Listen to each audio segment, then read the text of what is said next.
آپ سب دیکھیے کراچی میں کھڑے رہ کر اپنا گھر، جس مجھے کہا تھا اپنا گھر بنائیں گے، اسی محبت سے اس گھر کو دن پہلے میں تو کتنا ٹائم ہوگا ایک چیز فائنل، ایئر کنڈیشن بھی جب ہوگا انشاءاللہ ہم جب اخلاص دیکھیں ان دونوں بتانا چاہ رہا ہوں نہیں سبحان اللہ مجھے مسجد قباء کی فیضان نظر آ رہا ہے یہاں کہ جس مسجد کو تقوی کی بنیاد پہ تعمیر کیا گیا، قرآن کہتا ہے نا ہے بے شک ہم ان کے قدموں دھول کے برابر ہیں، فیضان مسجد قباء مجھے یہاں نظر کیوں آ رہا ہے کہ ان لوگوں نے بھی مجھے کہا ہے کہ ہمارا مہربانی کر کے نہ لینا ہے کہ کس نے مسجد بنائی ہے، جس کا پلاٹ ہے۔ اب سنو میں نے ان کو فون دے کر بھی فلاں تاریخ افتتاح ہے، آپ نے آنا ہے، وہ پاکستان میں نہیں، شکریہ کہ اس نے مجھے یہ موقع دیا، سکھایا یار کاش میں اب بھی سیکھیں۔ دو باتیں بڑی اہم سیکھیں، اللہ کے لیے نیکی کی ہے، نام کے لیے نہیں۔ آج ادھر تھوڑے سے پیسے دے ہمیں چاہیے ہوتا ہے اعلان ہو، تصویر آئے، پتہ چلے لوگوں کو احسان ہے ان لوگوں پر، اور اللہ ان کے صدقے ہمیں بھی ایسا اپنی راہ میں خرچ کر۔ دل سے میری دعا، آپ یقین کریں میں آ رہا تھا میری آنکھوں میں نے کہا یا اللہ یہ کیا کام ہوا ہے تیرا تیرے گھر، یہ صرف مسجد نہیں ہے، اس کے پیچھے جو نیتیں ہیں نا انشاءاللہ آپ دیکھیں گے میرا رب انشاءاللہ ایسی رحمت فرمائے گا اس جگہ پر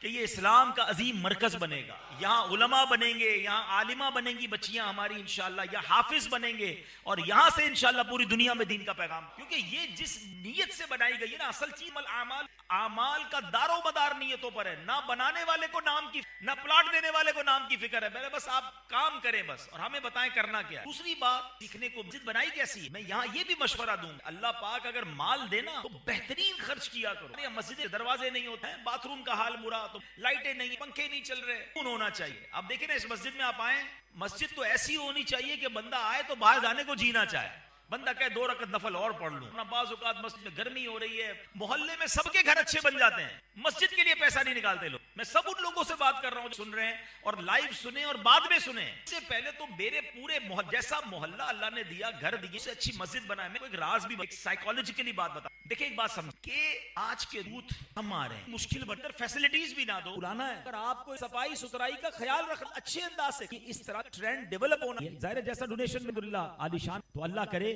اللہ مجھے بھی توفیق دے اور آپ توفیق رس فرمائے کہ زندگی میں ایک مسجد ضرور بنائیں گے۔ اچھا مزے کی بات بتاؤں، ہو سکتا ہے یہاں بہت سارے اسلام میں ایسے ہوں گے، بلکہ اکثر ایسے ہوں گے جو ہم کہاں سے بنائیں گے، اللہ دل دے، نیتیں دیکھی جائے۔ میں جب اللہ کو بنانے کو غیب کے جو اللہ کے بنائے اللہ اس کے لیے جنت میں گھر بناتا ہے، پھر ایسا نہیں مسجد بنائے کروڑوں روپے کی، نہیں۔ ایک اور حدیث پاک ہے جس کا مضمون ہے جو چڑیا کے گھونسلے جتنی بھی حدیث بنائے اللہ اس چڑیا کے گھونسلے جتنی بھی مسجد بنائے اللہ کریم اسے بھی جنت میں گھر عطا فرمائے۔ چڑیا کے گھونسلے تو مسجد نہیں بنتی، اس کا مطلب یہ ہے کہ کوئی مسجد میں ایک اینٹ بھی لگا دے، اتنا بھی حصہ ملا لے، اللہ اسے بھی جنت میں گھر عطا فرمائے۔ تو میں آپ سب کو مشورہ دیتا ہوں، ہم سب نے دنیا سے جانا ہے، مسجدیں باقی رہیں گی۔ یہ مسجد پتہ ہے کیوں باقی رہتی ہے؟ میں اللہ کی رحمت میں ٹریول کرتا ہوں، میں نے دیکھا چرچ بکتے ہیں، مندر بکتے ہیں، گرجا گھر بکتے ہیں، یہودیوں کی عبادت گاہ بھی اب تو بکنا شروع ہو گئی، مسجد نہیں بکتی، بک بھی نہیں سکتی ہے، کیوں؟ کسی کی پراپرٹی نہیں بچتی نا۔ ہم کیا کہتے ہیں جب مسجد کو وقف کرتے ہیں؟ وقف اللہ۔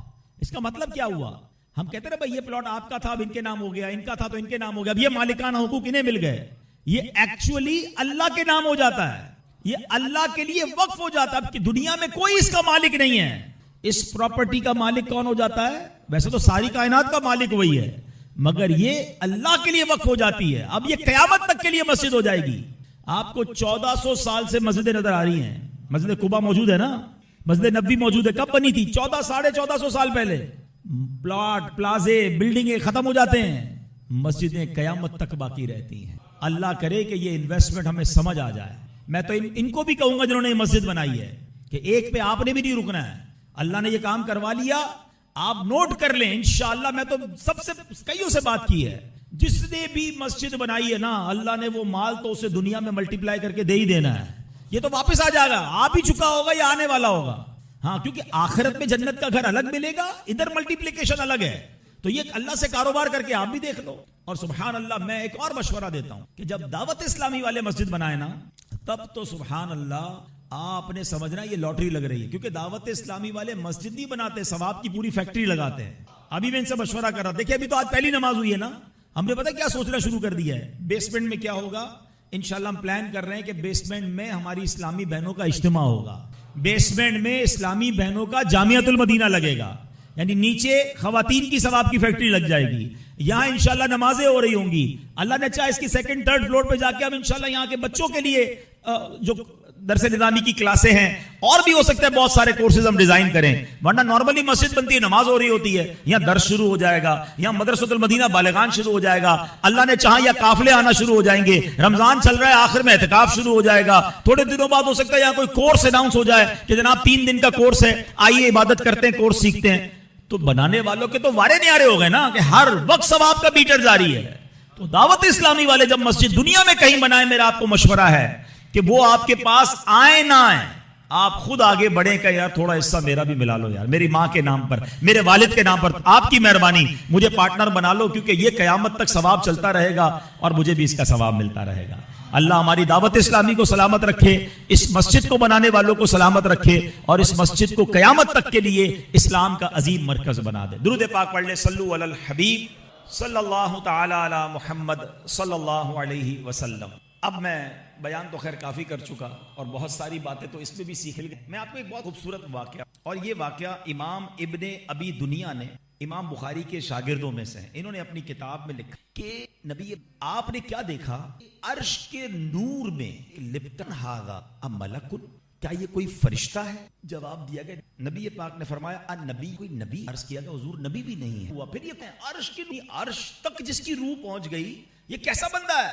عرض کیا گیا یہ وہ شخص ہے جس میں 3 صفات. اب غور کیجئے گا, یعنی آپ سوچیں جس کا مقام عرش الہی کے نور تک پہنچنا ہو. ٹھیک ہے, آپ سمجھیے, پہلے میں آپ کو سمجھاتا ہوں یہ سٹیٹس کیا ہے. بار شریعت میں ہے کہ مسلمانوں کی روحیں جو ہیں وہ مختلف مقامات پر رہتی ہیں, جیسا اس کا رتبہ, جیسا اس کی زندگی کے اعمال, ویسا اس کی روح کو مقام ملتا ہے. بعض لوگوں کی روحیں قبروں میں رہتی ہیں, بعض لوگوں کی روحیں جو ہے زمزم شریف کے کنویں میں رہتی ہیں, بعض مرحومین وہ ہوتے ہیں جن کی روح زمین و آسمان کے درمیان ہوتی ہے, کسی کی پہلے آسمان, کسی کی دوسرے, کسی کی تیسرے, چوتھے, 5ویں, 6ٹھے, 7ویں آسمان. جیسا مرتبہ ایسا اس کی روح کو عروج ملتا ہے.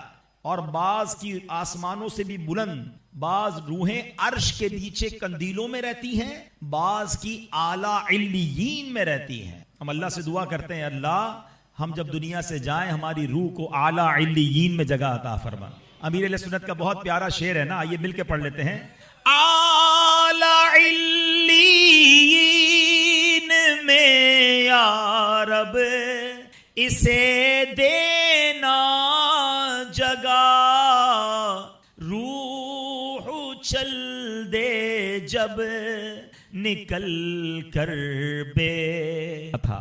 اور نمبر 3, اس کی وجہ سے کبھی اس کے والدین کو برا بھلا نہیں کہا گیا. اب غور کیجئے یہ 3 اوصاف ہمارے اندر ہیں کہ کیا ہم ذکر الہی کرتے ہیں؟ کیا ہماری زبان ذکر و درود سے تر ہوتی ہے؟ آج کتنے دن گزر جاتے ہیں ہم ذکر الہی. آپ کو پتا ہے سب سے افضل ذکر, حدیث پاک افضل الذکر لا الہ الا اللہ. اچھا تمنا ہم سب کی ہے کہ مرتے وقت ہم سب کو کلمہ نصیب ہو, لیکن اگر میں آپ سے پوچھوں کہ آج پورے دن میں کتنی بار کلمہ, پچھلے پورے ہفتے میں کتنی بار کلمہ پڑھا ہے؟ سوچے نا, مرتے وقت کلمہ چاہیے, زندگی میں کوئی کلمہ پڑھنے کے لیے تیار نہیں ہے. فضول باتیں گھنٹوں کروا لیں, اتنی بحث کرتے لوگ, دنیا بھر کے عجیب ریٹ معلوم کر رہے ہیں. آج کے سونے کا دام یہ بہت سونا ہائی جا رہا ہے. ڈسکس کیا ہو رہا ہے؟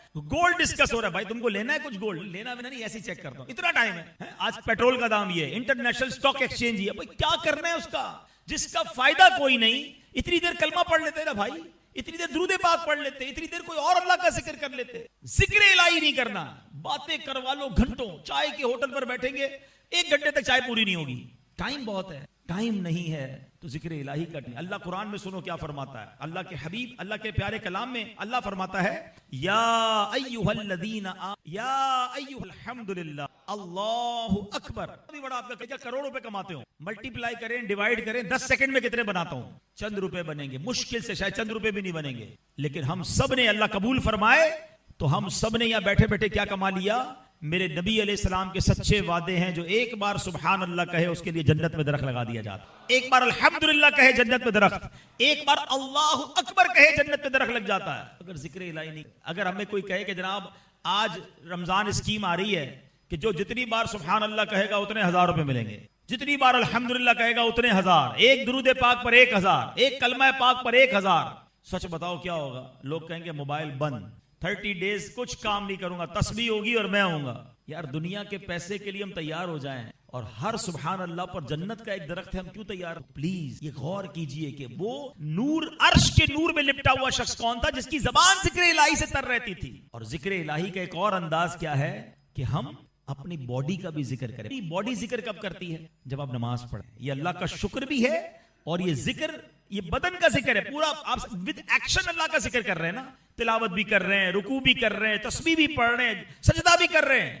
اللہ کرے کہ یہ والا ذکر بھی ہمیں نصیب۔ ادھر نمازیں قضا ہو جاتی ہیں لوگوں۔ اب ذرا پیر مہر علی شاہ صاحب کا جملہ سنو، بڑوں کی بڑی باتیں۔ آپ پتہ کیا کہتے ہیں؟ پیر مہر علی شاہ صاحب کون ہے؟ بہت زبردست، یہ وہ ہستی ہیں کہ جن کو نبی پاک کا دیدار نصیب ہوا اور پھر انہوں نے کلام لکھا، اج سکھ متراں دی ودھیری۔ آخر میں کیا لکھتے ہیں؟ کتھے مہر علی کتھے تیری۔ اب یہ وہ مہر علی کہتے ہیں۔ سنو، پھر مہر علی شاہ صاحب کہتے ہیں کہ جانور تو شرعی احکام کا پابند نہیں ہے نا، اس پر تو کوئی شریعت لاگو نہیں ہوتی۔ مانتے ہیں کہ حلال جانور بھی ہو، اگر اس پر چھری پھراتے ہوئے اللہ کا نام نہ لیا جائے وہ جانم ہو جاتا۔ غور کرو، جانور شریعت کا پابند نہیں ہے، اس کا دم ذکر اللہ کے بغیر نکل جائے تو وہ حرام ہو جاتا ہے۔ تو جس کی ہر سانس شریعت کی پابند ہے، ہم انسان ہیں نا، ہم تو مسلمان، ہم تو شریعت کے پابند ہیں نا، اگر یہ سانس ذکر الہی کے بغیر نکل جائے تو کیسی اس کا وہ جو خون نکل رہا ہے، اس کا جو دم نکل رہا ہے، اگر اس وقت اللہ کا ذکر نہ لیا وہ حرام ہو گیا۔ دن رات ذکر الہی کے بغیر چل رہا ہے۔ پلیز بی پریپیئر، خدا کی قسم یہ اللہ کا بہت بڑا انعام۔ ہم اللہ سے آج گھر میں افتتاح کی پہلی رات دعا کرتے ہیں، اللہ بے خیر سے رمضان نصیب جیو مالک، رمضان سے پہلے ہم دنیا سے نہ جائیں، اور اللہ رمضان بھی صحت و عافیت کے ساتھ عطا کرنا۔ اللہم بلغنا رمضان بالصحت و عافیہ۔ اور میرے مولا یہ رمضان ہماری زندگی کا یادگار رمضان بن، اس میں ہم خوب عبادتیں کریں، اے اللہ خوب نمازیں پڑھیں، کوئی روزہ قضا نہ ہو جائے، ساری تراویحاں پڑھنا میرے پیارے اسلامی بھائیوں۔ یہ لاٹری ہے ہماری، ہمیں اندازہ نہیں ہے۔ سچ بتاؤں، رمضان بخشوانے آ رہا ہے۔ نبی پاک کی ایک حدیث، سورہ اخلاص اور رمضان عطانا، عذاب سے بچانے والے ایمان کو پکڑ لو، رمضان کو تھام لو، رمضان کی برکتیں لوٹنی ہیں۔ کچھ اور بنایا ہوا ہے۔ ہاں، آج کل تو ایک عجب ٹرینڈ بنا ہوا ہے ہمارے یہاں، رمضان عبادت کے لیے ایسا لگتا ہے کھانے پینے کے لیے آ رہا ہے۔ ابھی تیاریاں ہو رہی ہوں گی، کچھ لوگ اسٹور بھر رہے ہوں گے، ریٹ بڑھ جائے گا، کچھ لوگ کاروبار کی تیاری کر رہے ہوں گے، گھروں میں جناب کھانے پینے کی آئٹمیں خریدی جا رہی ہوں گی، بھائی افطاری سحری کا انتظام۔ یعنی کمال ہے یار، ہم یہ کیوں نہیں سوچ رہے کہ رمضان میں فٹ رہوں گا کہ نہیں؟ اگر کسی کو کوئی بیماری ہے تو ڈاکٹر کے پاس جائے کہ ڈاکٹر صاحب کو ایسی دوائی دے میں سارے روزے رکھ سکوں، تراویح میں کوئی پرابلم نہ ہو، میری صحت مضبوط رہے۔ پریپریشن فار عبادت کہاں ہے؟ یقین کریں جو پیکج ہے نا، سب سے پہلے مجھے بتائیں، ہمیں ہمیں عبادت سے بتاؤ نا، شیطان ہمارا دشمن کون ہے؟ شیطان کو بند کر دیا۔ مزیدار بات دیکھیں کہ جس نے مجھے ڈی ٹریک کرنا ہے، جس نے مجھے عبادت سے ہٹانا ہے، اس کو تو اللہ نے بند کر دیا۔ اچھا، پھر دنیا کا دستور کیا ہے؟ جتنا چیلنج زیادہ اتنا ریوارڈ زیادہ۔ آپ کو کہا جاتا ہے نا ٹارگٹ پورا کرو پھر اتنے پیسے ملیں گے، پھر آپ کو جناب اتنا انسینٹو ملے گا۔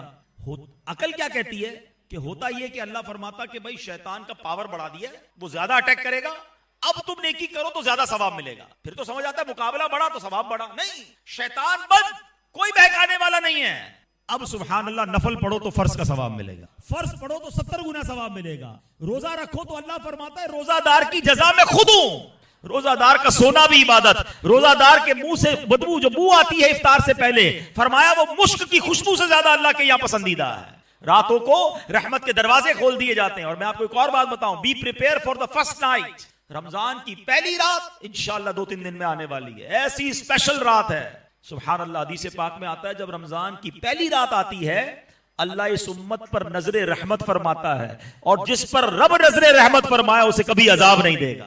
پہلی رات تو تیار ہو کے بیٹھنا ہے۔ ہاں، پہلی رات رحمت کے دروازے کھلیں گے جو آخری رمضان تک بند نہیں ہوں گے۔ آپ کو پتہ ہے کروشل ٹائم کون سا ہے؟ ڈیلی روز افطار کے وقت 10 لاکھ گناہگار جہنم سے آزاد کیے جائیں گے۔ بتاؤ افطار کے وقت کیا کیفیت ہونی چاہیے؟ ہمارے گھر میں تو افراتفری ہے، ہماری بہنوں کو تو خدا کے واسطے اس بار ٹرینڈ چینج کرو نا۔